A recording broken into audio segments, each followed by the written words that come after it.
ఏంటి చేయి చేసుకున్న ఒక్క కారణానికే విడాకులు ఇచ్చేయాలా? భార్యాభర్తల బంధాన్ని తెంపేయాలా? కుటుంబాన్ని విచ్ఛిన్నం చేయాలా? మీ భర్తకి మీకు ఎప్పుడు గొడవ జరగలేదా? అడుగుతుంది మిమ్మల్ని మృణాల్ని మేడం. జరిగింది. అయితే విడాకులు తీసుకుంటారా madam? What nonsense.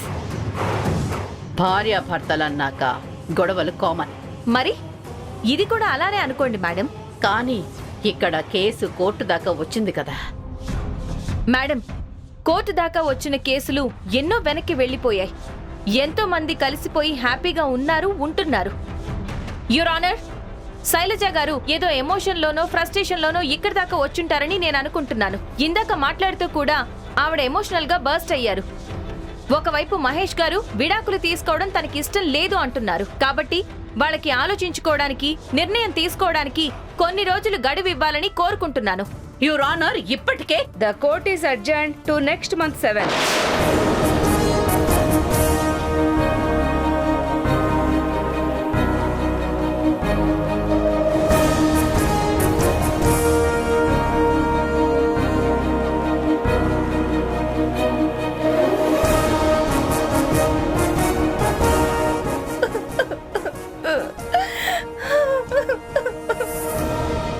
Shailaja, Shailaja,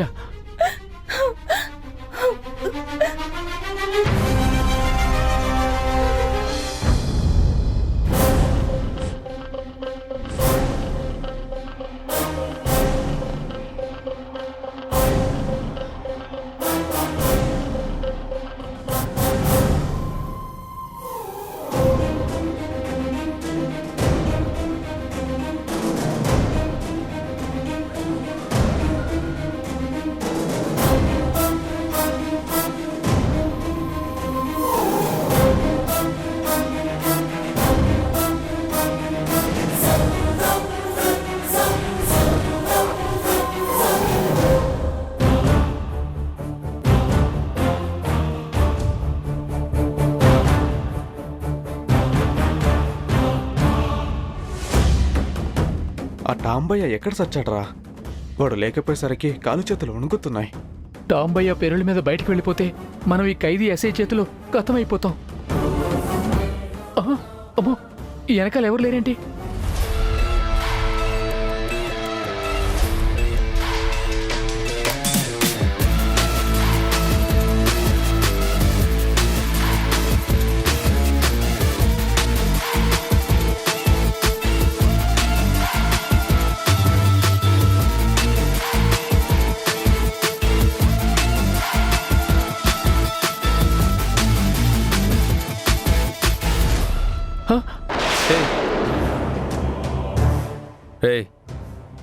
ఎందుకు ప్లేట్ వెనక్కి తీస్తున్నావు? అన్నం కింద పడిపోతుంది. అన్నం పరబ్రహ్మ స్వరూపం అంటారు. కింద పడేయకూడదు, తెలుసా? మనకి ఈ పూట ఇక్కడి అన్నం తినాలని రాసి పెట్టుంది. కానీ కొంతమందికి బయట ఇది కూడా దొరకట్లేదు. ఆకలితో అలమటిస్తూ బ్రతుకుతుంటారు. కాబట్టి ఎప్పుడు అన్నాన్ని వేస్ట్ చేయకూడదు. సార్, వాళ్ళు ఇందాక నుంచి మిమ్మల్ని చూసి భయపడుతున్నారు సార్. లైన్లో ముందుకొచ్చి మళ్ళీ వెనక్కి వెళ్తున్నారు. చూడండి, మీరు భయపడాల్సింది నన్ను చూసి కాదు, ఒక తప్పు చేయడానికి భయపడాలి. ఒక తప్పు చేసే ముందు దాని పర్యవసానం ఎలా ఉంటుందో అని ఆలోచించి భయపడాలి. అయినా ఇక్కడ అందరం శిక్ష అనుభవిస్తున్న వాళ్ళమే. ఇక్కడ మీరంతో నేను కూడా అంతే. నేను బయట మాత్రమే ఎస్ఐని, ఇక్కడ కాదు. కానీ బోన్లో ఉన్న అడవిలో ఉన్న సింహం సింహమే కదా సార్.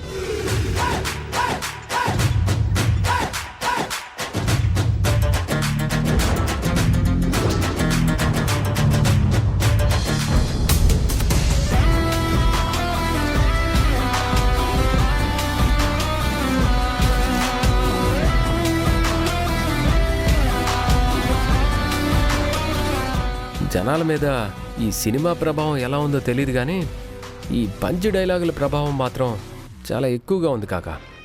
అది పంచి డైలాగ్ అయినా కానీ మీకు పర్ఫెక్ట్గా యాప్ట్ అయిన డైలాగ్ సార్. సర్లే, ఇప్పుడు నా గురించి కాదు. ఆ కొత్త ఎస్ఐ ఇంత అవినీతికి పాల్పడుతున్నాడు కదా, వాడి సంగతి ఏం చెయ్యాలా అని ఆలోచించాలి. సార్ ప్లీజ్ సార్, మీరే ఎలాగైనా మాకు న్యాయం చేయాలి. Please sir, sir please sir. Please please అంటే న్యాయం వచ్చేస్తుందా?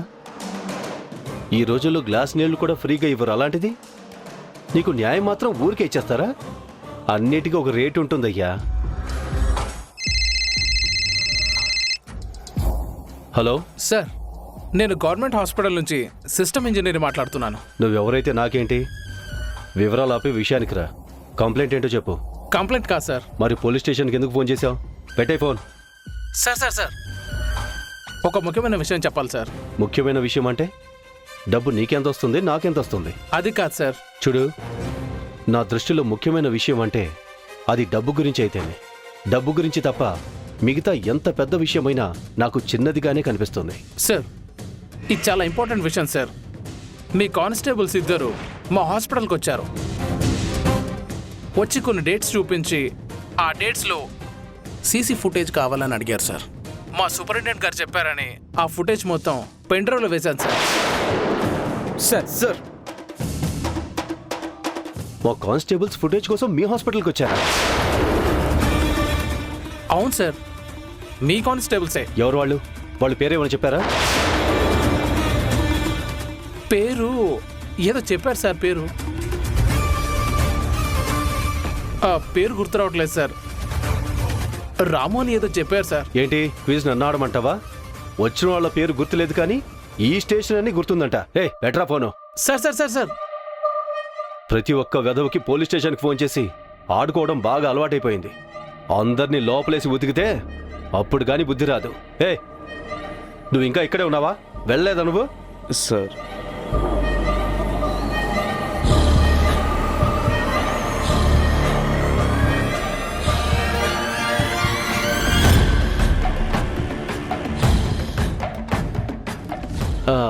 ఇంకా మీ పని ఈజీగా అయిపోతుంది. మీరు వెళ్ళరండి. Sir thanks sir.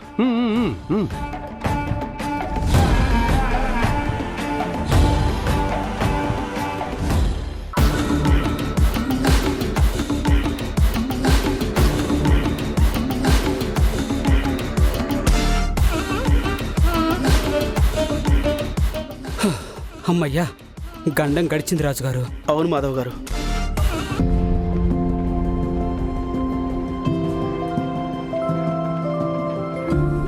Nurse, doctor Priyanka గారు ఉన్నారా? ఉన్నారు మేడం, రండి. రండి మేడం. అదే ఆ బ్లడ్ శాంపిల్స్ అన్ని కలెక్ట్ చేసుకోండి. Yeah sure. Yeah okay. Madam. అత్తయ్య, చిన్నత్తయ్య, రండి కూర్చోండి.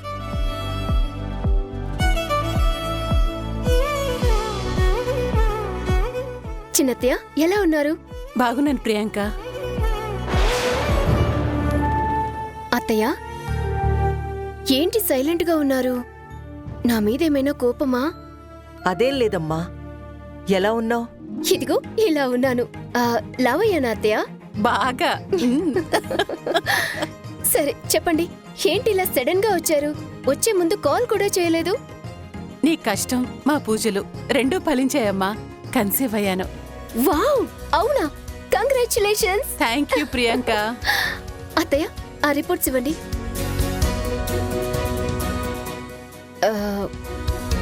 సిస్టర్, ఒకసారి మేడంకి హెచ్సిజి బ్లడ్ టెస్ట్ చేయించండి. Okay madam.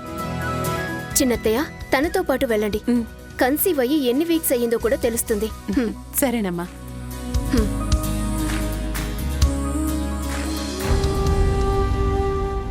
ఏంటత్తయ్య మీరు సైలెంట్ గా ఉన్నారు?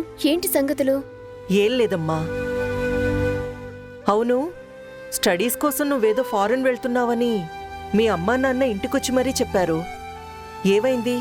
వెళ్ళట్లేదా? నాకు అక్కడికి వెళ్ళి చదువుకోవడం కంటే ఇక్కడే బెటర్ అనిపిస్తుంది. కొంతమందేమో అక్కడే బాగుంటుంది అని చెప్తున్నారు. అదంతా ఏమో కానీ ముందు నాకైతే మీ అందర్నీ వదిలెళ్ళడం నాకిష్టం లేదు. మిమ్మల్ని, గౌతమ్ సార్ని, అందర్నీ వదిలేసి వెళ్ళమంటారా అత్తయ్య? గౌతమ్ అంటే నీకంతిష్టమా? అదేంటత్తయ్య కొత్తగా అడుగుతున్నారు? నేను గౌతమ్ సార్ని ఎంతగా ప్రేమిస్తున్నానో మీకు తెలుసు కదా.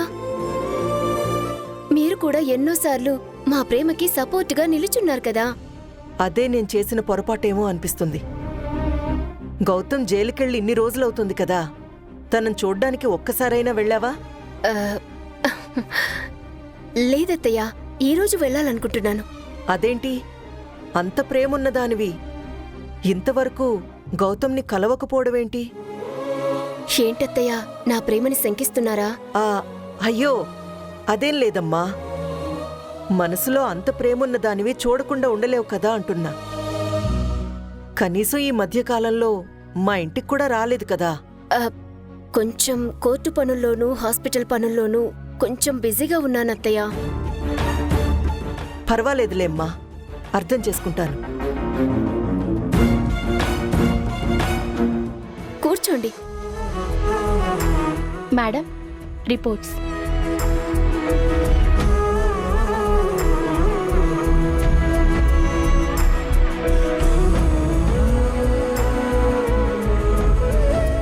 చిన్నత్త, ఇప్పటిదాకా ఒకెత్తు, ఇప్పుడొకెత్తు. మీరు చాలా జాగ్రత్తగా ఉండాలి. అసలే లేట్ ప్రెగ్నెన్సీ కాబట్టి నేను కొన్ని మెడిసిన్స్ రాస్తాను, అవి వాడండి. కొంచెం కేర్ కూడా తీసుకోండి. సరే ప్రియాంక. హ్మ్.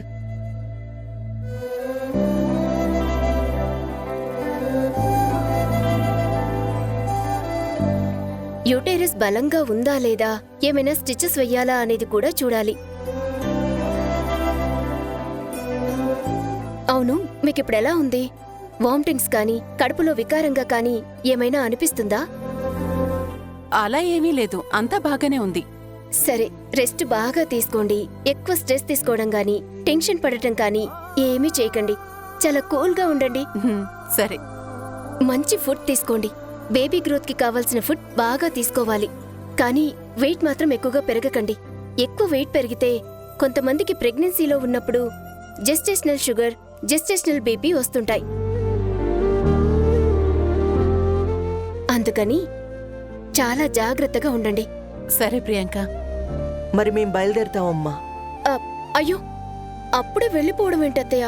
ఉండండి, ఇప్పుడే జ్యూస్ తెప్పిస్తాను. ఆహా, అవేం వద్దమ్మా. ఇంటి దగ్గర నుంచి వచ్చే ముందే తనకి జ్యూస్ ఇచ్చి నేను తాగాను. పద్మా, బయలుదేరదామా? సరే అక్క. అయ్యో, కాసేపు ఉండొచ్చు కదత్తయ్యా. వెళ్ళాలమ్మా.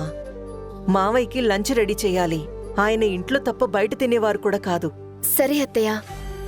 చిన్నత్తయ్య, బాయ్. జాగ్రత్తగా మెడిసిన్స్ వేసుకోండి. సరే ప్రియాంక. పద. పదక్క.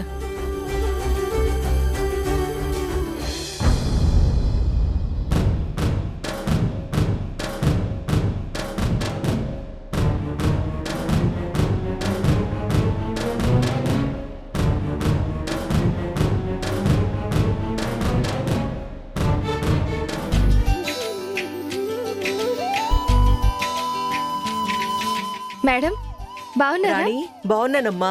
నమస్తే బాగున్నావు మేడం. శ్రీధర్? బాగున్నా మేడం. ఆ, మీరెలా ఉన్నారు? బాగున్నాను.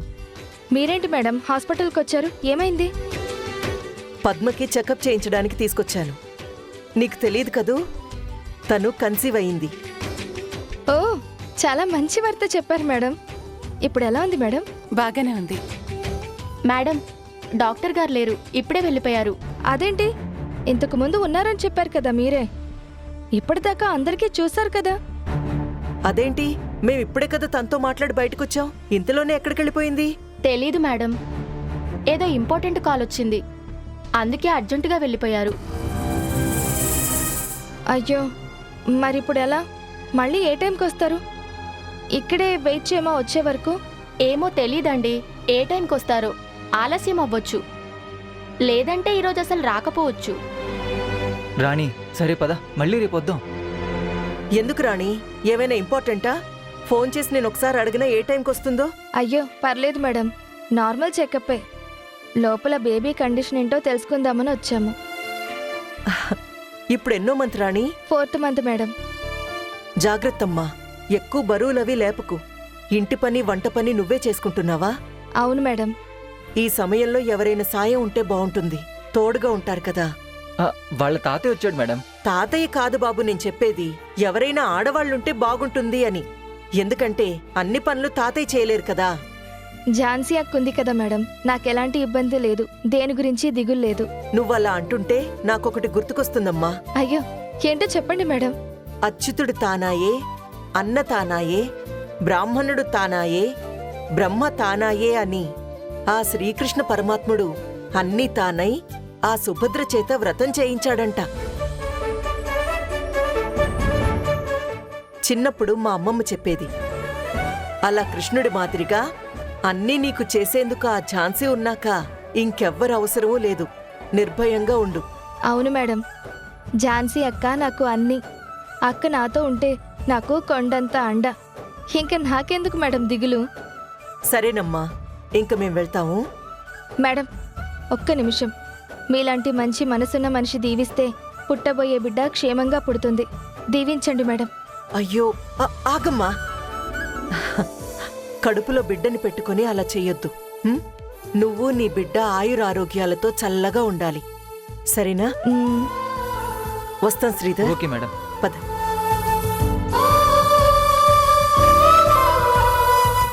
పద.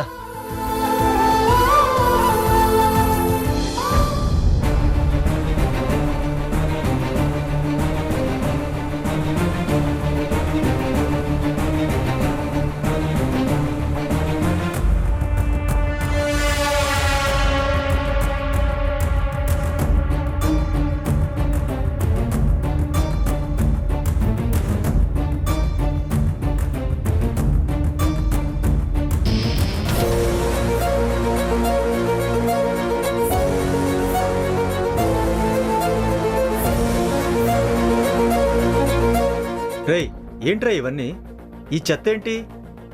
అసలు ఇది డాక్టర్ రూమ్ అంటే ఎవరైనా నమ్ముతారా? ఇవి మీకు చెత్తలా కనిపిస్తున్నాయా నాన్న? చెత్త కాక మరింకేంటి?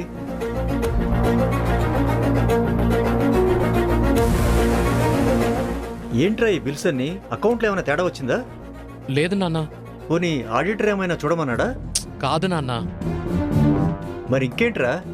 అందరికీ ప్రియాంక ఫోటోలు ఎవరి నంబర్ నుంచి వచ్చాయో ఇవి వాళ్ళ టెలిఫోన్ బిల్స్ నాన్న. అందరి కాల్ డేటా తెప్పించుకొని అన్నింటినీ ఏఐకి ఇచ్చాను. వీళ్ళందరి కాల్ డేటాలో ఒక నంబర్ కామన్గా ఉంది. ఆ నంబర్ నుంచి వీళ్ళందరికీ చాలా incoming calls and out going calls కూడా చేశారు. ఇది ఆ నంబర్. ఇక్కడ ఇంట్రెస్టింగ్ విషయం ఏంటంటే నాన్న, ఈ నంబర్కి ఆ డిఎన్ఏ ఆఫీసర్ మొబైల్ నుంచి రోజుకి దాదాపు 10-15 సార్లు ఇన్కమింగ్ అవుట్ గోయింగ్ కాల్స్ ఉన్నాయి. ఆ కాల్స్ కూడా ఎక్కువగా మార్నింగ్ 10 నుంచి ఈవినింగ్ 6 వరకు ఉన్నాయి. అంటే ఈ నెంబర్ ఖచ్చితంగా ఆ డిఎన్ఏ ఆఫీసర్కు బాగా తెలిసిన వాడిదే అయి ఉండాలి. అంటే ఇదంతా ఆ డిఎన్ఏ ఆఫీసర్ చేస్తున్నాడా? అది ఇప్పుడే చెప్పలేం. తను చేయిస్తున్నాడా లేదా, తనకు తెలియకుండా జరుగుతుందా అని ముందు ముందు తెలుస్తుంది.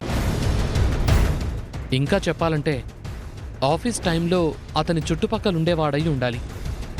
నా గెస్ కరెక్ట్ అయితే ఇది అతని ప్యూన్ ఆర్ అసిస్టెంట్ అయి ఉంటాడు. అందుకే డైలీ ఆఫీస్ టైంలో కాల్స్ ఎక్కువగా ఉన్నాయి. అంటే అతని ద్వారానే ఎవరో ఫోటో తీయించుంటారు. అప్పుడు అతను ఆ తీసిన ఫోటోలు అతను పంపకుండా ఒక్క నెంబర్ నుంచి కాకుండా రకరకాల నెంబర్స్ నుంచి సెండ్ చేయించాడు.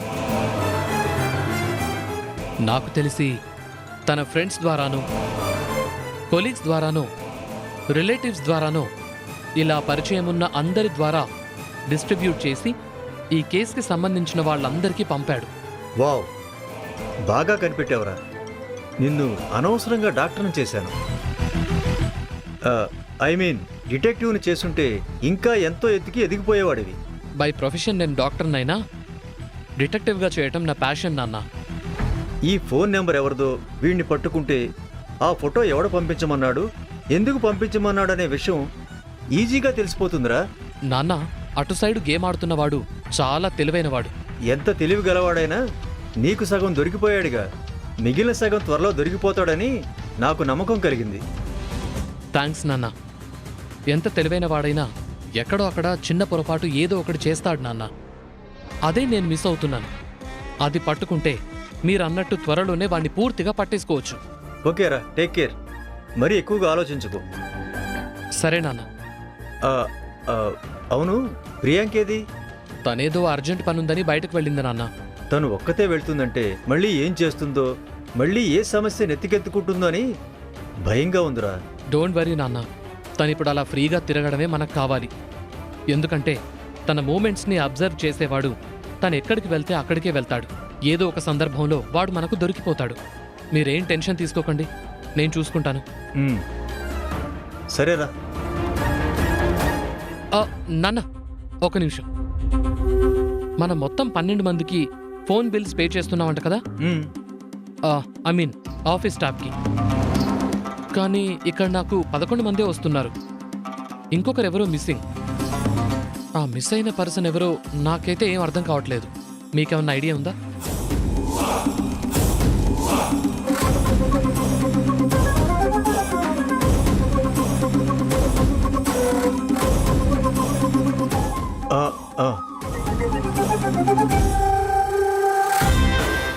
ఎస్, ఇందులో అందరి పేర్లు ఉన్నాయి, కానీ ఆ మోహన్ పేరు లేదు. వాడి బిల్ కూడా మనమే కదా పే చేస్తున్నాం. Yes, Mohan bill missing. వాడు అరెస్ట్ కాకముందే కదా మన హాస్పిటల్లో ఆ ఫేక్ లెటర్ దొరికింది. ఈ కేసు ఫైల్ అయింది. అవును, మన కేసు ఫైల్ అయ్యాకనే వాడు అరెస్ట్ అయ్యాడు అనుకుంటా. కేసు డేట్ గుర్తులేదు, కానీ ఖచ్చితంగా వాడు ఆఫీసులో ఉన్నప్పుడే ఈ పేపర్ రచ్చ జరిగింది. అలా అయితే ఒకసారి వాడి ఫోన్ బిల్ కూడా తెప్పించి చూద్దాం, అందులో ఏం బయటపడుతుందో. అసలు వాడు ఎవరెవరికి కాల్ చేశాడో, వాడికి ఎవరెవరి దగ్గర నుంచి కాల్స్ వచ్చాయో. సరే మనోజ్, నేను వెళుతున్నాను, చిన్న పనుంది. ఓకే నాన్న.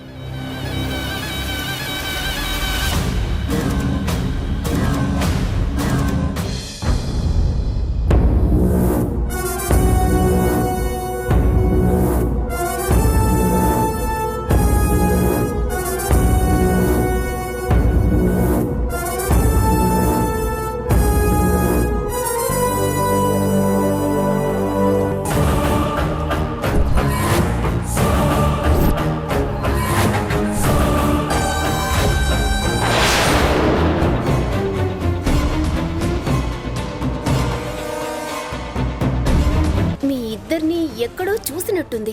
మా ఇద్దరినా? ఎక్కడ చూశారు? ఆ రోజు నా కార్లో బ్యాగ్ కొట్టేసింది మీరే కదా? ఆ దేవుడు నన్ను ఇంకా శిక్షించకముందే నేను చేసిన పాపానికి ప్రాయశ్చిత్తం చేసుకోవాలనుకుంటున్నానమ్మా. నేను నా తప్పుని లోకం ముందు, కోర్టు ముందు ఒప్పేసుకుంటానమ్మా.